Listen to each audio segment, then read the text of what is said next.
Hi friends, today is the 19th of May 2020 और आपका ये दोस्त दिवेश आपके साथ एक बार फिर है रामचरितमानस की कहानियाँ एपिसोड 9 लेके। ठीक है, नवा एपिसोड लेके। जैसा कि आपको पहले वाले एपिसोड में बताया गया था, आज हम बात करेंगे सुंदरकांड की। सुंदरकांड रामचरितमानस का वो अध्याय है, वो कांड है जिसमें हनुमान जी ये पता लगने के बाद कि सीता जी कहाँ हैं, किस दिशा में हैं, किस राज्य में हैं, वो वहाँ पे समुद्र लांघ के चले जाते हैं सीता जी को मिलते हैं। अशोक वाटिका में सीता जी एक पेड़ के नीचे बैठी हुई हैं और वहाँ पे रावण की कुछ सर्वेंट्स के साथ, उनके कुछ राक्षसों के साथ सीता जी की दोस्ती भी हो जाती है, जिनमें से त्रिजटा जो है वो फेमस है। त्रिजटा है, लंकिनी है, तो ये कुछ ऐसी राक्षसियाँ हैं जो सीता जी की रक्षा भी करती हैं और सीता जी के दुख में बराबर की हिस्सेदार भी हैं। वो रावण की तरह नहीं सोचती। ऐसा नहीं है कि रावण के राज्य में सब कोई रावण की तरह ही सोचता हो, ऐसा नहीं है। और ऐसा भी नहीं है कि रामचंद्र जी के राज्य में हर आदमी राम की तरह ही सोचता हो। तो थोड़ी बहुत डिफरेंट सोच रखने वाले लोग हर जगह मिलते हैं। ओके, तो होता ये है कि हनुमान जी को टास्क दिया जाता है और हनुमान जी को टास्क देते हैं सबसे बूढ़े रीछ जाम्बवंत, जो कि उस टुकड़ी के हेड होते हैं जो ढूंढने गई हुई होती है और जिसमें नल, नील और कौन, अंगद, इतने महान योद्धा होते हैं। अंगद आपको पहले ही बताया था मैंने, रामचंद्र जी की सेना के सेनापति भी नियुक्त किए गए थे। फाइन, चलिए आगे बढ़ते हैं। देखिए, जो कर्म होते हैं ना, वो हमारा पीछा नहीं छोड़ते। कर्म का फल हमें देके रहते हैं। अब कर्म बड़े न्यूट्रल होते हैं, उन्हें आपसे, मुझसे या किसी से भी कोई पर्सनल ना प्यार होता है ना दुश्मनी होती है। वो ये सोच के कर्म का फल नहीं देते हैं कि ये कर्म तो एक बड़े आदमी ने किया था तो यार थोड़ा सा माफ़ कर देते हैं, या ये कर्म तो एक बहुत छोटे फाइनेंशियली बहुत वीक आदमी ने किया तो इसने अगर इतना सा कुछ अच्छा किया हो तो उसको बहुत सारा दे दो। ऐसा नहीं होता है। कर्म का फल कर्म के अनुसार मिलता है और कर्म जो है बहुत एग्नोस्टिक होता है। वो ये नहीं देखता किसको फल मिल रहा है, बस कर्म का जो उचित फल है वो उसको मिल के रहता है। ये याद रखिए। तो होता ये है कि रामचंद्र जी ने, आपको पता है, देवी अहिल्या का उद्धार किया था। उनके, रामचंद्र जी के जब चरणों की धूल अहिल्या को लगी थी तो अहिल्या क्या बन गई थी, ऋषि पत्नी बन गई थी और स्वर्ग वापस चली गई थी।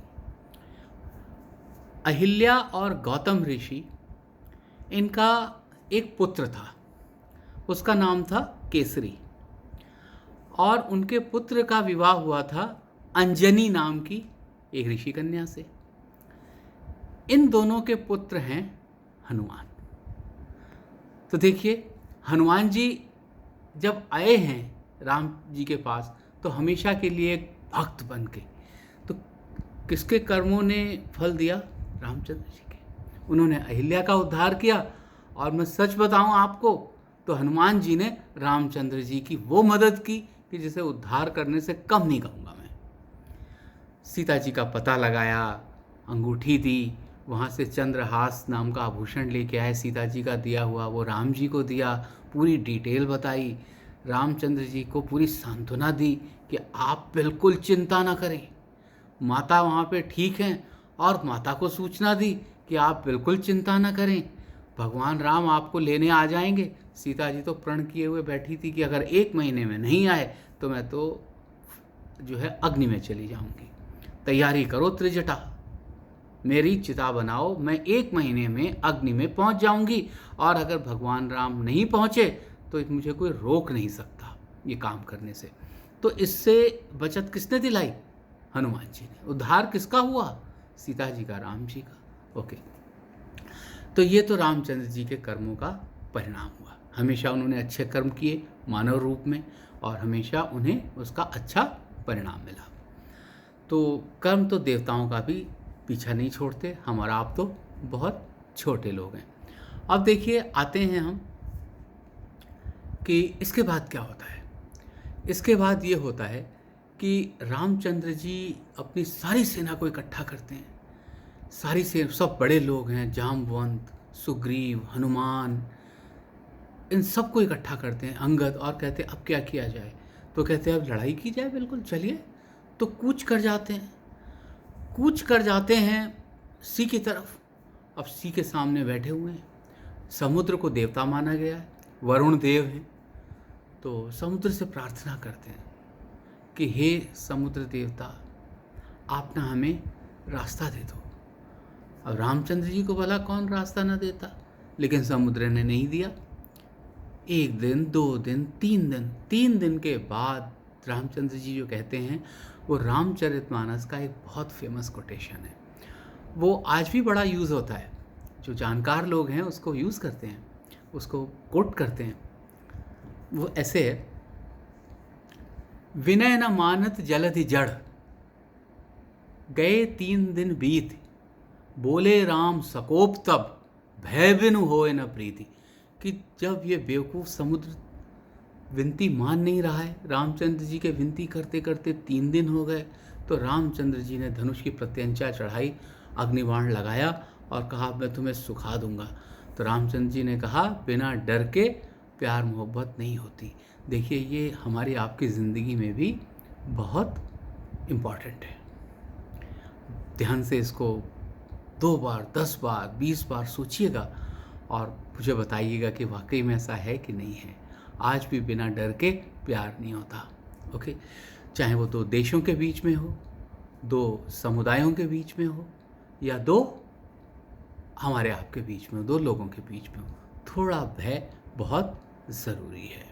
ओके, अब क्या होता है, समुद्र आ जाते हैं। समुद्र कहते हैं गलती हो गई।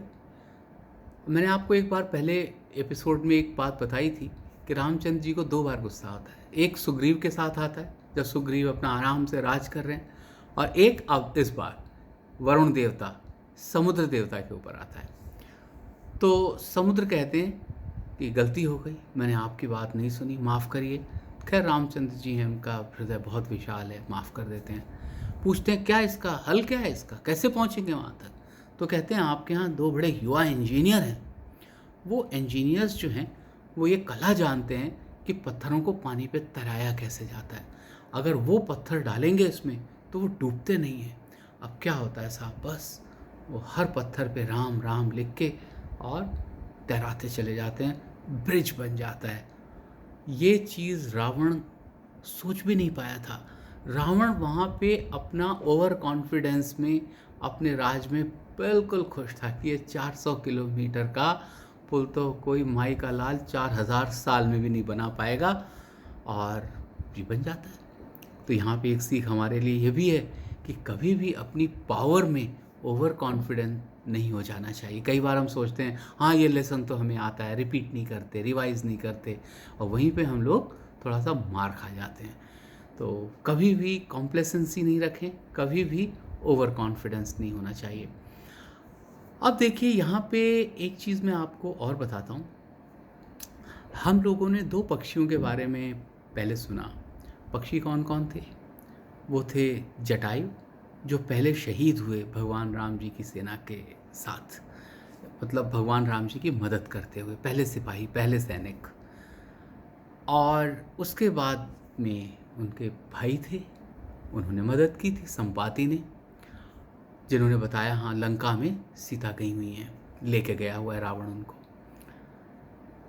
इधर इनके चाचा गरुड़, जो कि विष्णु के वाहन हैं, तो उन्होंने भी एक बार भगवान राम की बहुत मदद की। वो हुआ ऐसे कि एक बार जब युद्ध होता है, और ये लंका कांड की बात है, अगले वाले कांड की, तो मेघनाद नागपाश मतलब ऐसा तीर मारता है जिससे बहुत सारे नाग निकलते हैं और आदमी को चारों तरफ से ऐसे ऐसे कुंडली मार लेते हैं, और आदमी उससे निकल नहीं पाता, और वो काटते हैं तो विष फैलता जाता है, आदमी बेहोश होता जाता है। बहुत ज़्यादा देर अगर नागपाश में कोई रह जाए तो मृत्यु निश्चित है।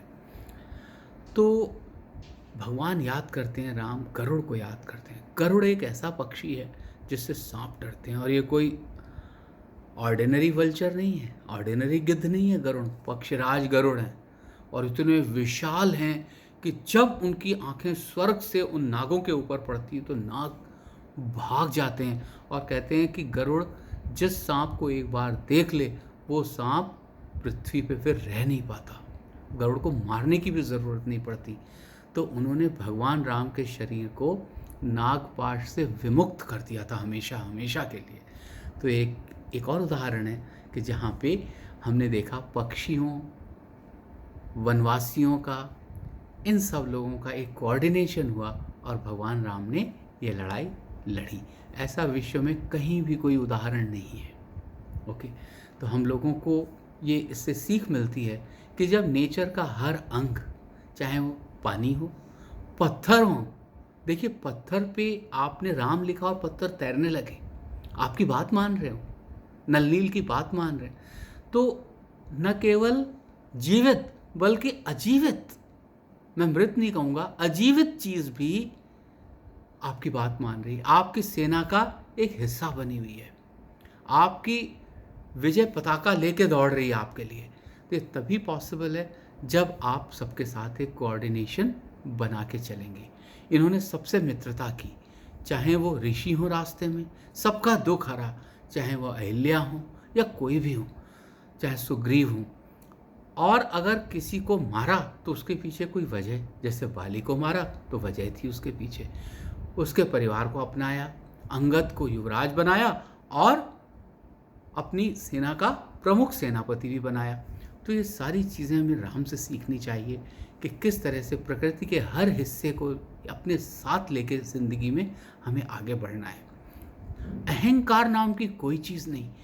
अहंकार एक ऐसी क्वालिटी इसमें बताई है पूरे रामचरितमानस में जो इंसानों में और देवताओं में कहीं पे नहीं है। ये राक्षसी प्रवृत्ति है एक। अहंकार का मतलब है कि आप इंसान नेचर के आदमी हैं ही नहीं, आप बिलोंग ही नहीं करते हैं ह्यूमन काइंड को। तो ये एक चीज़ है जो सीखने की है। अब बात आई हनुमान जी की। हमने हनुमान जी की माता जी अंजनी और उनके पिता की भी बात सुन ली, ओके, और केसरी, और उनके दादा दादी हमें पता चल गए, अहिल्या और गौतम। अब हम एक और चीज़ सोचते हैं। आप सोचते हो कि भाई मुझे तो रामचरितमानस का कोई भी दोहा नहीं आता। ठीक है, नहीं आता, कोई बात नहीं, लेकिन आप हनुमान चालीसा तो पढ़ते हैं, उसका एक दोहा तो किसी न किसी को ज़रूर आता है। हर किसी को कम से कम एक दोहा आता है। हनुमान चालीसा भी तुलसीदास जी ने ही लिखा है, और रामचरितमानस की जितनी प्रसिद्धि है इन 40 दोहों की भी उतनी ही प्रसिद्धि है। अक्सर मंगलवार को लोग हनुमान चालीसा पढ़ते हैं। मंगल को हनुमान जी का दिन माना गया है क्योंकि हनुमान जी सबका सिर्फ और सिर्फ मंगल करते हैं। ये एक ऐसे देवता हैं जो सिर्फ और सिर्फ मंगल करते हैं। ओके, इनको मनाना बड़ा आसान है, गणेश जी की तरह ही और शिव जी की तरह ही। और देखिए दोनों भी शिव जी का अंश है। गणेश जी तो उनके पुत्र हैं और ये भी उनके अवतार हैं। तो आप लिंक देख रहे हैं ना, तीनों में कितना बड़ा लिंक है। तो जो हमारा एक हनुमान चालीसा है, मुझे उम्मीद है आप लोग उसको 40 उसमें दोहे हैं बस, तो उसको याद करना तो एक कोई आधे घंटे या 1 घंटे का काम है। गुनगुनाइए, पढ़िए, कुछ और नहीं तो कम से कम इस वजह से पढ़िए कि हमारे साहित्य का एक वो हिस्सा है। ठीक है, तो ये भी एक बहुत बड़ी बात है, हमारे साहित्य का हिस्सा है वो। ये कितना प्राचीन हमारा साहित्य उसको रिप्रेजेंट करता है। तो ये हमारी कहानियाँ हो गई आज हमारे सुंदरकांड से। सुंदरकांड एक ऐसा कांड है जो आप 1-1.25 घंटे में पूरा पढ़ सकते हैं। और जो लोग पूरी रामायण नहीं पढ़ पाते या अपने घर में उसका पठन पाठन नहीं करवा पाते, वो सिर्फ और सिर्फ 45 मिनट से 1.25 घंटे के बीच का सुंदरकांड पढ़ लेते हैं या ग्रुप में बैठ के पढ़वा लेते हैं म्यूज़िक के साथ, और वही फल मिलता है उनको जो पूरी रामचरितमानस या रामायण पढ़ने से मिलता हो। सुंदरकांड पढ़ने से घर में बड़ी खुशहाली आती है, ऐसा माना जाता है, और कम से कम मैं इस बात का गवाह हूँ। मैंने जब भी सुंदरकांड पढ़ा है तो मुझे मतलब बड़ी खुशी हुई और कई दिनों तक मूड बड़ा अच्छा रहा। दिल में ऐसा लग रहा था कलियां सी खेल रही हैं। आप भी करके देखिए एक बार, आपको भी खुशी मिलेगी। तो आज ये कहानी थी हमारी सुंदरकांड की। सुंदरकांड में हनुमान जी की मदद से, वानरों की मदद से, नल नील की मदद से प्रभु चल देते हैं लंका की तरफ, और इसके बाद जो शुरू होता है वो वाल्मीकि रामायण में कहा जाता है युद्धकांड, और रामचरितमानस में कहा जाता है लंका कांड।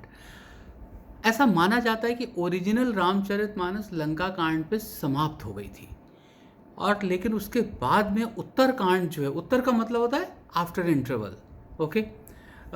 तो उत्तरकांड जो है मतलब बाद का कांड, मतलब ही उसका ट्रांसलेशन ही यही हुआ उत्तरकांड का कि बाद का कांड, वो बाद में जोड़ा गया।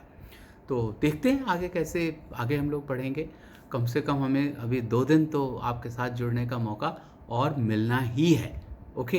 तो कैसा लगा ये एपिसोड, कहानी कैसी लगी, आप लोगों को प्रेरणा कैसी मिली, मुझे लिख के बताइएगा, और इससे मुझे प्रेरणा मिलेगी जो आप लोग लिखेंगे। Thank you very much.